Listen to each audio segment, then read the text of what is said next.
In 1976, one of the greatest racing seasons in history happened, and like most Americans, I had no clue until I saw this movie. But this movie sure did give it justice.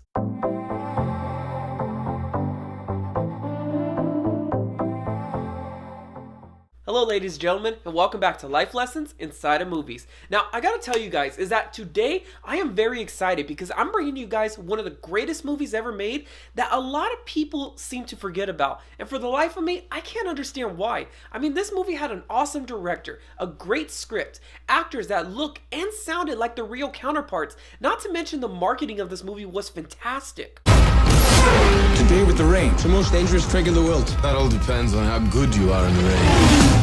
Let's race. I mean, that trailer alone is what literally got my butt into the theater. So after all of that, I have to chalk it up to the fact that this movie just slipped through the cracks. But it doesn't take away from the fact that it is a really, really good movie. However, I am not a movie review channel. What we're going to be doing today is taking an in-depth look to figure out what this movie could teach us about life. Now, I'm going to be dealing with key events. I'm going to be dealing with character motives. So this is going to be a hard spoiler warning throughout this entire video. But anyways, that's enough talk. Let me give you guys a quick recap. This is Rush. So when this movie kicks off, we're introduced to Niki Lauda and James Hunt. They're both in Formula 3, they both have dreams of going to the big leagues, and they both hate each other, which is about the only thing that they have in common. But then, after playing some political games and some blind luck, they finally find their way into Formula 1, only for them to be in the other's way.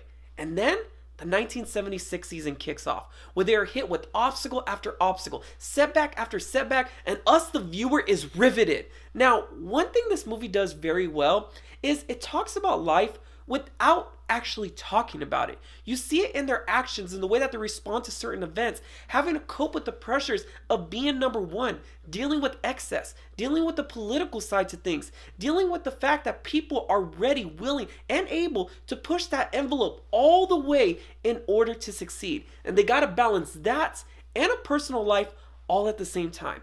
But this movie also talks about something that very few people talk about. And when they do, they usually have pretty crappy advice, which is how to deal with your enemies. Now wrap all of that up in the fact that this is a true story with real people, real ramifications and consequences to their actions, and it's safe to assume this movie could teach anybody a thing or two. But like I said, you need to understand someone's motives. You need to know who they are. So if at any point throughout your life you have ever followed sports, I guarantee you have seen an athlete that is like James Hunt. They're usually the most ferocious, gladiator type of mentality, which usually lends them to being a very exciting athlete. They could throw caution to the wind, they have no regard for themselves or their opponent, and they basically compete by saying, "Fuck it!" Now, I don't even have to tell you guys can probably already recall from history, is that this is a double-edged sword. Yes, having this no-holds-barred personality can give you an athletic edge, but can also land you in some very hot water, because you also got to know how to switch it off. There's a percentage of athletes that are out there that when you see them competing, you are seeing the real them. If you've ever watched any sports documentary ever, there's always that one athlete that talks about if they weren't doing this, they would be in jail, because their sport gives them an outlet to express that violent nature that they cannot suppress. James Hunt was no different. He had to live life on the edge, and when he wasn't, he was miserable. Don't go to men who are willing to kill themselves driving in circles looking for normality. Now, I don't want to speak ill of the dead, but this is where a lot of our life lessons do come from. Was James Hunt ever truly happy? You guys could probably answer this for me. Is that when you got someone that is obsessed with partying, drugs, women, are they ever truly satisfied? Now, I have no doubt that James Hunt loved racing, but I do doubt that he loved racing as much as what racing brought him. Think about it. 2 years after winning the championship, he quits, only to pursue other little gimmick jobs, which sole purpose was to keep him in the limelight.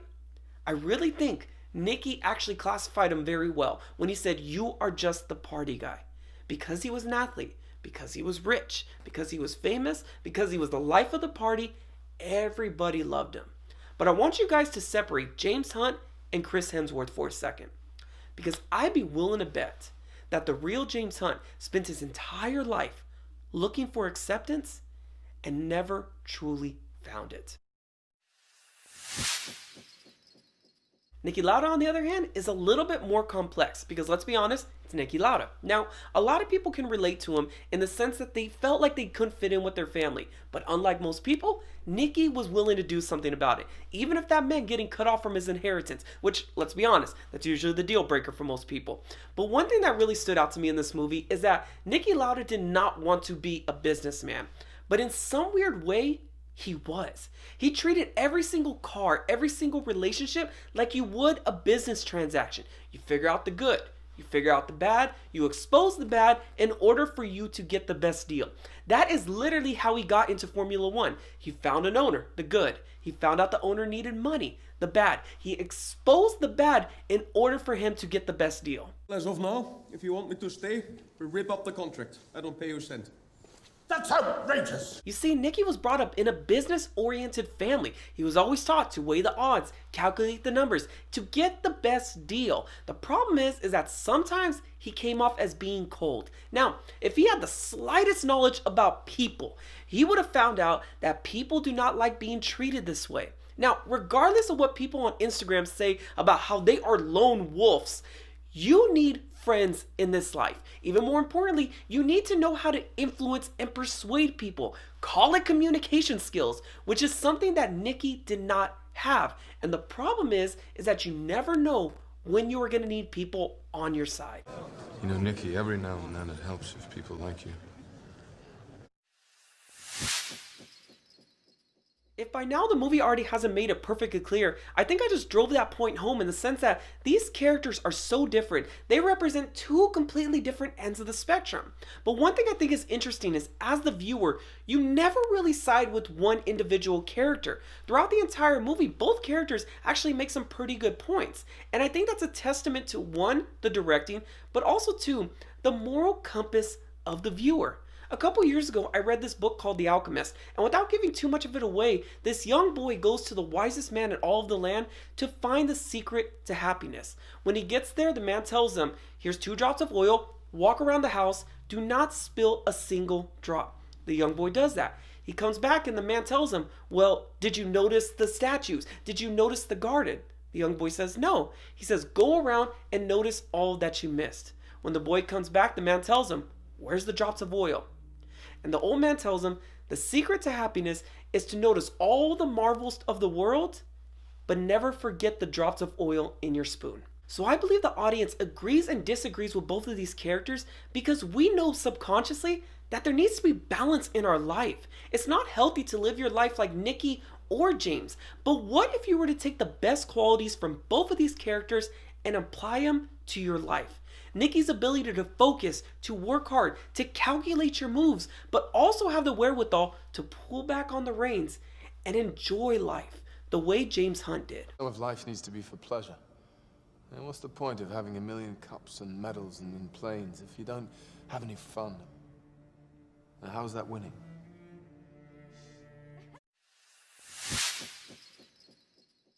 In case you didn't know, I talk about life lessons from different movies, but whenever I'm dealing with a true event like this one, I always like to bring a life lesson from the real events, no movie magic. And this life lesson comes from the man himself, Enzo Ferrari. I was watching this interview with Niki Lauda, and he was talking about the exact moment that he told Enzo Ferrari to his face his car was a piece of shit. What did he say? A Ferrari is no good? Yes, it's shit, I said even then, to him direct. There's a lot of signs of maturity, but do you want to know which one's on display here? Is to not immediately blow your lid off when someone insults you. Ferrari could have been pissed off like, I worked hard to build this reputation. I've been working on cars since before this kid was born. He's just a driver. What does he know about cars? But instead of getting mad, he paused and then looked at him. What's shit about it? Nothing happened for 30 seconds, and it was the longest 30 seconds of my life. And then he said, okay, what is shit? It understood. Then Niki proceeded to tell him everything that was wrong with the car. And then Ferrari tells him, fine, fix the car. But if the car does not go faster, the car's not the problem. You're the problem. And you're fired. But the car did go faster. But if you cannot deliver what you ask me to do, then you have a problem. Goodbye. Took for Gary 5 days to fix this front suspension. It was completely wrong. We did the first test, we were 8 tenths quicker. So what's interesting about this is that Enzo Ferrari was and still is kind of the guy when it comes to cars. And instead of getting mad, he gave Niki an opportunity to prove himself. And in doing so, he learned a new way to set up the cars. But he also held Niki accountable for his words. Like, if you're serious, back it up. Now, I don't want to get into religion with you guys, but pride is one of the 7 deadly sins, not just from a biblical aspect, but from a life aspect. Many times, pride has gotten in the way of progress. But Enzo Ferrari set aside his pride, listened to Niki, and in doing so, he won 2 championships and obtained the knowledge Niki had about the cars. So do you want to know who someone is? You can call it reading them, but do you want to get a good idea of their traits, tendencies, personality, who they are as a person? Now, there's going to be a lot more that goes into this, but this is a very good baseline to start from. Find out what their job is. Now, why does this matter? The reason is because there are 24 hours in a day. 8 hours is dedicated to sleep, 8 hours is dedicated to friends and family. That is your time. But for 8 to 12 hours a day, 5 to 6 days a week, your time is completely uninterrupted from the time you clock in till the time you clock out at your job. There's this old saying that goes, show me your friends and I will show you your future. Now, the premise of it is that when you surround yourself with a certain type of person participating in a certain type of action, it begins to mold and shape who you are as an individual. So when you look at every single job, trait, career, they're all meant to attract a certain type of personality. Now, I'm going to give you guys this very hard example specifically because I know that there is nobody on Wall Street that is watching this video. The average person can make the claim that someone that works on Wall Street is the type of person, personality-wise, that will push their mom in front of a bus if that meant that they can make a buck. How can we make that claim? Because of the knowledge that we have from people that work on Wall Street. They are business people, but even more than that, they don't provide a product or a service. Their whole job, their whole mindset is to earn a dollar at any means necessary. Name of the game? Move the money from your client's pocket into your pocket. Right. So now that you know how Wall Street works, you take that same knowledge and identifying the traits that go into that job and apply it to every other job out there. So when you look at a police officer, not everyone could be a police officer. It takes someone with a certain type of mentality. Same thing with teachers, same thing with doctors, same thing with lawyers. Now, I point this out to you guys because before you guys decide to shack up with anybody, you gotta know who they are as a person, because it's very evident that Susie had no idea who James Hunt was. You can make the claim, don't hate me, let's be honest. You can make the claim that James Hunt faithfulness is the same as the reputation for the average NBA basketball player. I'm just doing what a man should do, respecting the sacred institution of marriage. And now, straight to sleep. Let's all pretend this happens. It's like, did you really think that someone that is participating in a sport like that is getting women thrown at them constantly, is going to be faithful? Even more than that, did you really think that someone that has that type of adrenaline rush is able to switch it off, come home and be like, Lucy, I'm home? No. Now, I'm also pretty sure that I can hear you guys saying, Christian, I'm pretty sure not every single person that works on Wall Street is a crook, nor there are some good guys in the NBA. You are absolutely right. But whenever you look at any single category, there is always something that does contradict the status quo. You can look at Niki. He didn't look like your typical race car driver. His wife pointed that out. They have long hair, are sexy. Their shirts are open to here. Thank you. So I encourage you guys to learn the different traits and personalities that certain jobs do produce. Now, if at any point throughout this section I made you guys feel like I was being insensitive, I want to apologize specifically for the fact because I know people have had their heart broken. But that's one of the reasons why I talk like this, is because I just don't like seeing people get hurt or taken advantage of. Now, at some point throughout the next week, I'm going to be doing a longer talk of this on my podcast, so I'll put the link in the description. But just to summarize this whole thing, if you want to know who someone is, look at their job. Throughout this entire movie, we usually see Niki as a fish out of water when it comes to his personality. Obviously, he doesn't have the flamboyance that all the other race car drivers have, but on the surface, he doesn't even seem to have that drive and passion that James does. But you never truly know who someone is until you see them handle adversity. Nikki gets into his car accident, is pulled from the flames, taken to the hospital, given his last rites, only to wake up and find himself being permanently scarred. And after all of that, he still has to get his lungs pumped. Now, this is one of the most moving scenes in the entire movie, and possibly one of the most emotional in all of cinema, because this transcends movie magic. We know that this isn't a fictional character. This is a real guy like you and me that endured this. And through his actions, we are given one of the greatest and oldest life lessons we have ever known. The problem is that it has become a cliche. It's the basis for every single underdog story. Every athlete preaches about it. People pay motivational speakers to scream it, and everybody loves hearing Rocky say, "But it ain't about how hard you hit. It's about how hard you can get hit and keep moving forward. How much you can take and keep moving forward." It has become so overused that I want to ask you guys, did you even catch it?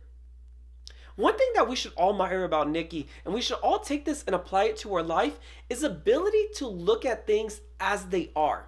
As we're going through life, sometimes we're hit with certain obstacles and turmoils, and we got a tendency to build it up in our head. Like, this happened to me, and can you imagine if this happened to me? It's the start of the work week. God, I'm really going to be in a fix. He looked at it as it was. Not no better, not no worse. When he got into his car accident, he knew two things. One, he was injured. He was going to be out for some time. And two, no matter what happened, he was going to get back out on the track. So he worked towards it. Not once did he ever complain. He took on more than what was necessary, even though some people thought that he was pushing too hard. And after almost dying, he returned in 6 weeks. You see, it's easy to talk about motivation from the realms of something that you are good at. It's easy to talk about, oh, you got to put one foot in front of the other. You got to never give up, no matter how many obstacles are placed in front of you, when you never really had to challenge yourself outside of those boundaries. It's easy to talk about football and how when you get knocked down, you got to get back up. You got to fight through the pain. When you're 6'5", 250 pounds, solid muscle, run a 4.5 40. But what happens when life throws a curveball at you for something that you have not prepared for, that you are not ready for? Will you still respond the same way? Here's what you said. No matter how many times it knocks you down, no matter how many times you think you can't go forward, no matter how many times things just don't go right, a Hall of Famer never quits.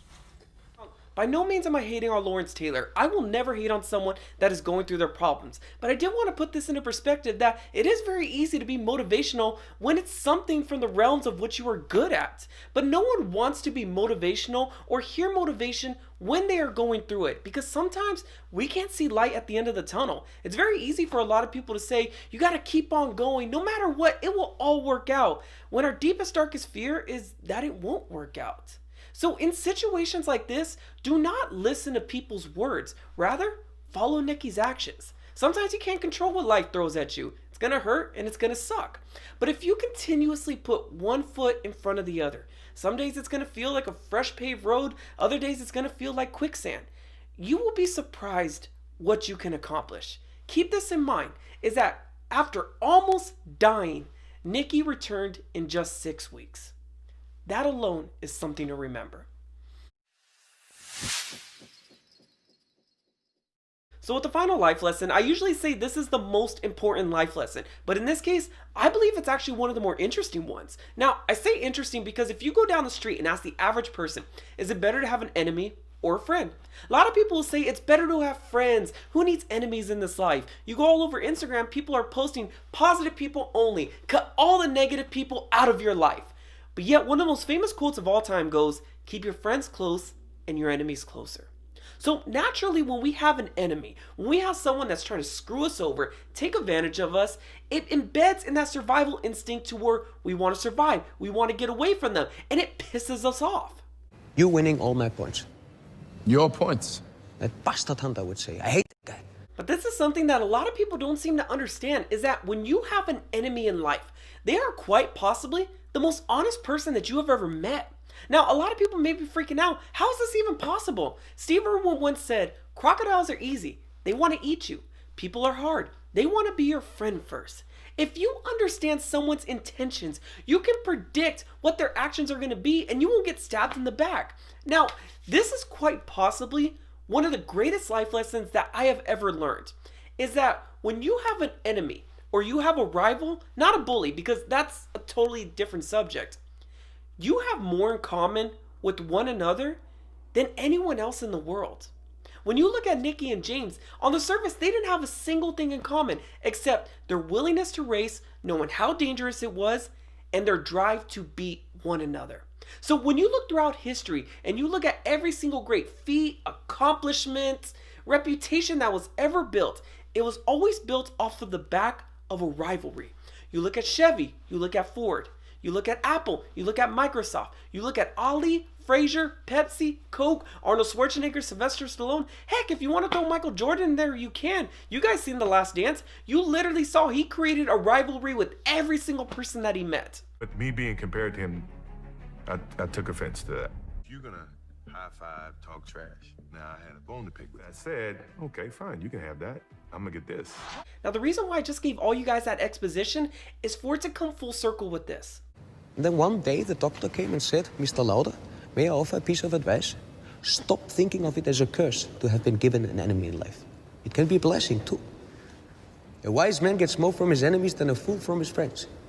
So exactly how does a wise man learn more from his enemies? Well, for starters, he realizes that they are the most alike. That's usually why they face off against one another, because they usually have the same goal. But he also knows that although his enemy's intentions are to hurt him, to claim victorious over him, he realizes that if he studies his actions, he could better himself as a person. But he also knows that his enemy can push him and challenge him in ways that no friend ever could. You see, a fool will spend his entire life complaining that there are obstacles that are placed in front of him, while a wise man realizes that this is just part of life. But do you guys want to know one of the most ironic things about this?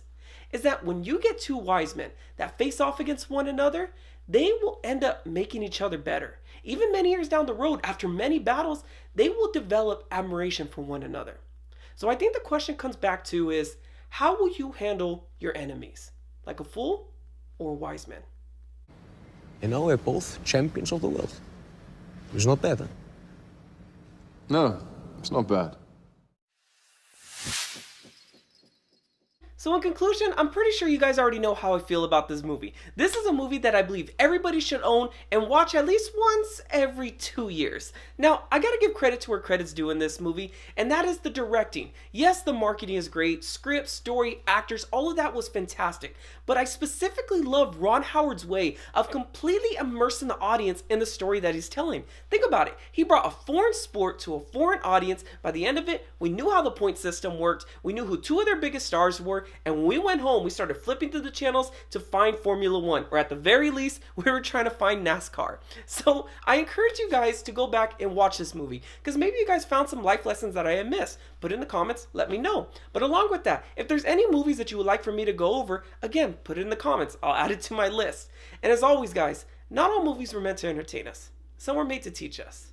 So until next time, I'm Christian Gonzalez, and I thank you guys for watching. See you later.